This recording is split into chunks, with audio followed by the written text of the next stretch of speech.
స్త్రీ అంటే అవసరం కాదు, ధైర్యం.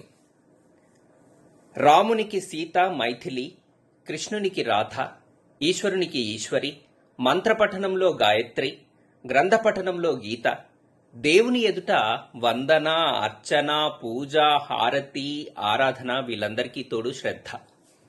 మన దినచర్యలో భాగంగా ఉదయానికే ఉష, అరుణ, సాయంత్రానికైతే సంధ్య, చీకటైతే నిష, పడుకున్నాక స్వప్న, చూసేటప్పుడు నయన, వినేటప్పుడు శ్రావణి, మాట్లాడేటప్పుడు వాణి, ఓరిమిలో వసుధ, వడ్డించేటప్పుడు అన్నపూర్ణ, నడుస్తున్నప్పుడు హంస, నవ్వుతున్నప్పుడు హాసిని, ప్రసన్న, అద్దంలో చూస్తే సుందరి, చేసే పనికి స్ఫూర్తి, పని చేయడానికి స్పందన, మంచి పనికి పవిత్ర, ఇష్టంతో చేసే పనికి ప్రీతి, నీరు తాగేటప్పుడు గంగా, ఐస్ క్రీం తినేటప్పుడు హిమజ, సినిమా చూసేటప్పుడు చిత్ర, అబద్ధం చెప్పేటప్పుడు కల్పన, నిజం చెప్పేటప్పుడు సత్యవతి, నిర్మల, ఆలోచించేటప్పుడు ఊహ, భావన, చదువుతున్నప్పుడు సరస్వతి, వ్యాపారంలో అయితే ప్రతిభ, ప్రగతి, సంతోషంలో అయితే సంతోషి, కోపంలో భైరవి, ఆడేటప్పుడు ఆనంది, గెలిచేటప్పుడు జయ, విజయ, గెలిచాక కీర్తి, సరిగమలు నేర్చుకునేటప్పుడు సంగీత, పాటలు పాడేటప్పుడు శృతి, కోకిల, తాళం వేసేటప్పుడు లయ,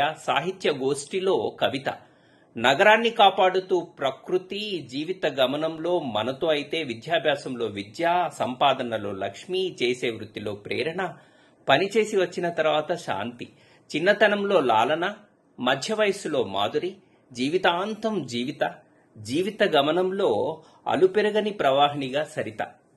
ఇలా ప్రతి చోట స్త్రీ ఉండనే ఉంది మన జీవితంలో.